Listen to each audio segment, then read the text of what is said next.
Hello friends, आपका बहुत बहुत स्वागत है आपके अपने यूट्यूब चैनल आरसी शॉर्टहैंड में। आप इस चैनल पे नए हैं तो इस चैनल को सब्सक्राइब करें, लाइक करें और अपने दोस्तों के साथ शेयर करें। तो चलिए आज का डिक्टेशन शुरू करते हैं, जो कि 5 सेकंड में शुरू होगा।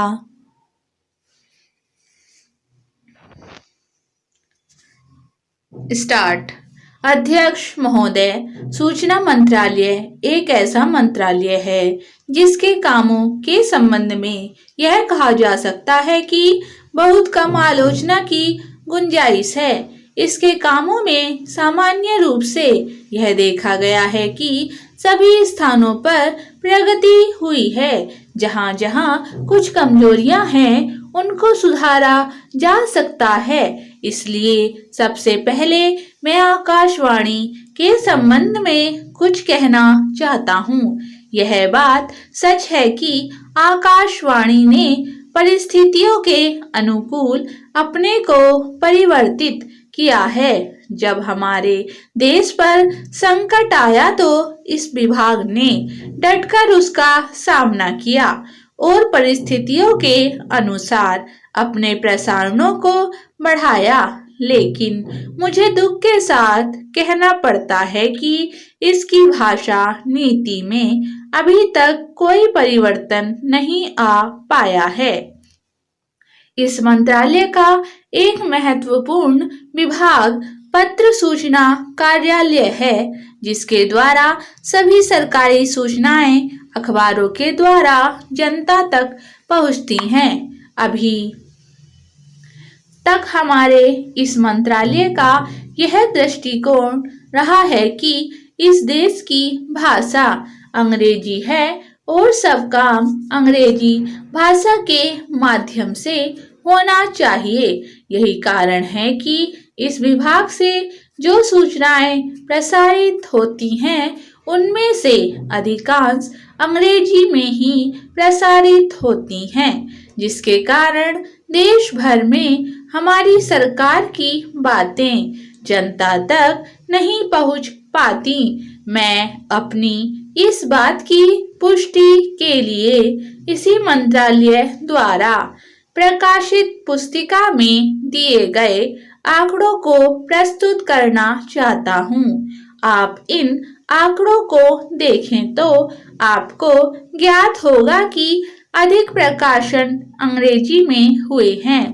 हिंदी या अन्य क्षेत्रीय भाषाओं के प्रकाशनों की संख्या बहुत कम है, जबकि इस देश में अंग्रेजी जानने वालों की संख्या 2% से अधिक नहीं है। अन्य भाषाओं के जानने वालों की संख्या इस देश में 84 करोड़ है। इस दृष्टि से आवश्यकता इस बात की है कि हम अपना सारा काम अपनी भाषाओं के माध्यम से करें।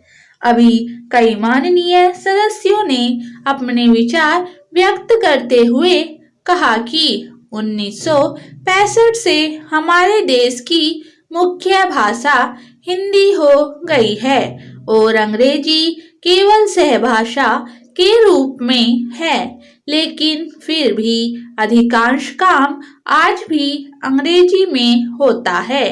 मैं चाहता हूं कि आप ऐसे कदम उठाएं कि देश भर में हिंदी के माध्यम के द्वारा यह कार्य सुचारू रूप से चलने लगे।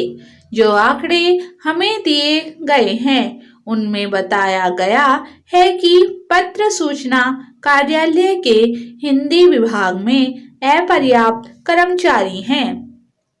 अध्यक्ष महोदय, मैं मंत्री महोदय को बतलाना चाहता हूं कि कुछ वर्ष पूर्व इस विभाग में अपर्याप्त कर्मचारी थे। इस दृष्टि से इस विभाग में हिंदी के काम में कोई प्रगति नहीं हुई। अध्यक्ष महोदय, आपके लोकसभा सचिवालय में हिंदी के काम में काफी प्रगति हुई है। इस समय लोकसभा की कार्यवाही दोनों भाषाओं में चल रही है, लेकिन अगर इस काम में हमारा सूचना मंत्रालय अपनी भाषा नीति के कारण पिछड़ रहा है तो यह बड़े दुख की बात होगी।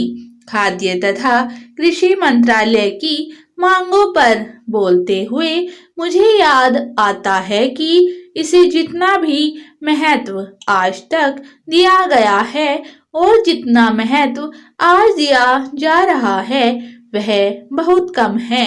अभी अंतर्राष्ट्रीय व्यापार पर बोलते हुए व्यापार मंत्री ने बताया था कि निर्यात की आमदनी में कृषि का कितना महत्वपूर्ण योगदान रहा है। उन्होंने बताया था कि 70% निर्यात कृषि की वस्तुओं का हो रहा है और उसी के द्वारा हमें इतनी आमदनी हो रही है। इस दृष्टि से कृषि का महत्व और भी ज्यादा बढ़ जाता है। उन्होंने यह भी बताया था कि यदि कृषि उत्पादन केवल 5% और बढ़ जाए तो निर्यात से हम 100 करोड़ रुपए के लगभग अपनी आमदनी को और ज्यादा बढ़ा सकते हैं। इतना महत्व इसका होने के बावजूद भी मुझे बड़ा खेद है और सचमुच यह बड़े दुख की बात है कि आप कृषि के ऊपर जिसमें 100 करोड़ रुपया कमाने की क्षमता है 1 करोड़ रुपया भी खर्च करने के लिए तैयार नहीं है।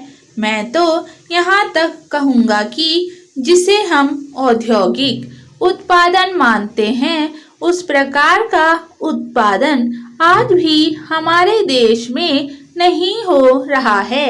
वास्तव में उत्पादन केवल कृषि से हो सकता है क्योंकि कृषि वस्तुओं से ही आपके दूसरे औद्योगिक संस्थान चलते हैं।